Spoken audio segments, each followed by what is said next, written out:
विश्वास हो गया है। कब से लोकतंत्र में लोगों का विश्वास हो गया, इनके मुंह से ये शब्द शोभा नहीं देते हैं। स्वाभाविक रूप से संभल में जो नंद तांडव इन्होंने समाजवादी पार्टी सरकार के समय किया था, आज जब वहां पर उसका शुद्धिकरण का अभियान चल रहा है, तो अगर आपको हवन डालना है तब तो ठीक बात है, लेकिन अनावश्यक रूप से हर एक जगह न्यूसेंस क्रिएट करना, अपनी नकारात्मकता से उस क्षेत्र के विकास को अवरुद्ध करना, संभल हो, बहराइच हो या गोरखपुर, ये समाजवादी पार्टी हर जगह यही करती है।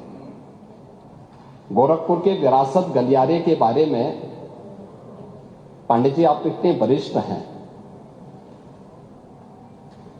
लोग आपको अनावश्यक रूप से मोहरा बना करके आपके कंधे पर बंदूक रख करके, अब आपको कम से कम इस उम्र में इस बात का ध्यान रखना चाहिए कि इस उम्र में सब नहीं होने देना चाहिए, जो आपके कंधे में बंदूक रख करके निशाना साधने का प्रयास कर रहे हैं।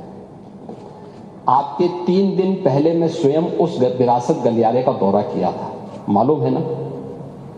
मैं एक व्यापारी से बात किया था और बातचीत करके, वो गोरखपुर के सबसे पुरानी मंडी है, आप तो गोरखपुर में पढ़े भी हैं, और सबसे पुराना बाजार है, लेकिन कंजेशन होने के नाते, अवैध कब्जा होने के नाते वहां पर उस कंजेशन को दूर करके आज सड़क बनाई जा रही है। आप लोगों ने अपने समय में तो कुछ किया नहीं।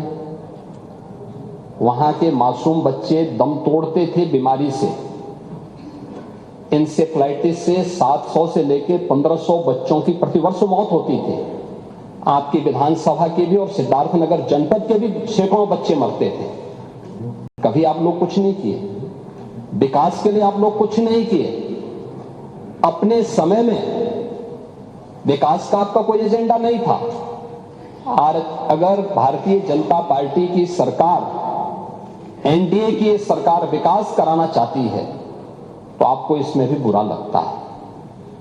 और वो विरासत गलियारा उसी पुराने बाजार के पुनरुद्धार करने को, जिससे वहां के, आपको मालूम है वहीं पे गोरखपुर का घंटाघर भी है, गीता प्रेस भी उसी से सटे हुए क्षेत्र में है, और गोरखपुर का सबसे प्राचीन बाजार भी जो मार्केट है उसी से जुड़ा हुआ है।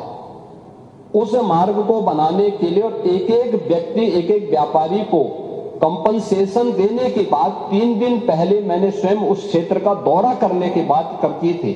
उसके बाद राजनीति करने के लिए आप गए थे। भारतीय जनता पार्टी ने नहीं, बल्कि गोरखपुर के व्यापारियों ने आपका विरोध किया था। क्योंकि विरोध इसलिए भी किया था क्योंकि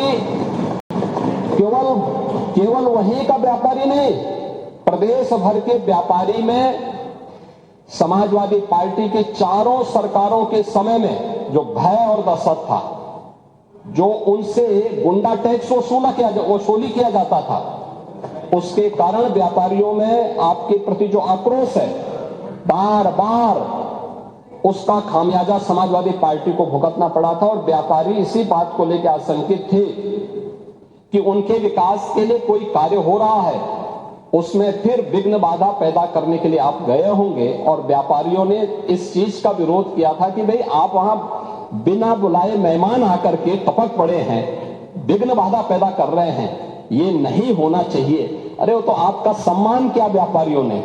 अगर कोई और होता तो बहुत कायदे से उनको सही ढंग से जवाब भी देते, ये मैं विश्वास के साथ कह सकता हूं, क्योंकि समाजवादी पार्टी से उम्मीद की ही नहीं जा सकती है कि वे सुरक्षा की बात करेंगे और अच्छा विकास का कार्य कर सकेंगे।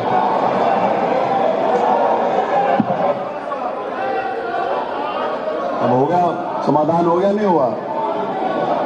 समाधान हो गया कि नहीं हो गया? बैठिए।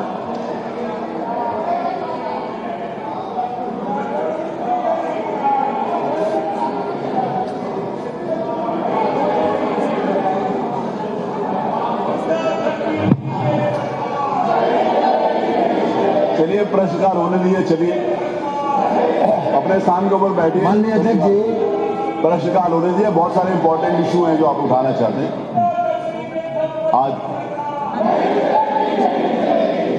माननीय अध्यक्ष जी, माननीय नेता प्रतिपक्ष ने एक बात उठाई, माननीय मुख्यमंत्री जी ने उसका समुचित जवाब दे दिया। फिर अभी इसकी क्या आवश्यकता है माननीय? इसकी क्या आवश्यकता है? नहीं, मेरी बात सुनिए। पूरी बात जो माननीय नेता प्रतिपक्ष ने उठाई थी उसका जवाब दे दिया गया सदन में। नेता प्रतिपक्ष का अपना सम्मान है और उसका सम्मान रखा गया माननीय। उसके बाद इसकी क्या जरूरत है? देखिए, ये विषय ये है कि आप लोग दो विषय है। माननीय नेता प्रतिपक्ष ने कहा, मेरा निवेदन था, माननीय नेता प्रतिपक्ष ने दो बातें कही हैं। माननीय नेता प्रतिपक्ष, आपने दो बातें कही हैं। पहली बात तो आपने ये कहा कि जिन्होंने आपका विरोध किया वो भारतीय जनता पार्टी के कार्यकर्ता नहीं थे। आपने खुद इस बात को बोला। माननीय नेता प्रतिपक्ष ने स्वयं इस बात को कहा कि जो विरोध कर रहे थे वो बीजेपी के लोग नहीं थे। आपने स्वयं बोला। तो इसका मतलब जो मुख्यमंत्री जी ने कहा कि वो व्यापारी थे जिनके उसमें गए तो उन्होंने विरोध किया। दूसरी बात आपने ये कि आपके जाने का मन नहीं था, आपको ऊपर से कहा गया था जाने के लिए, ये भी आपने कही।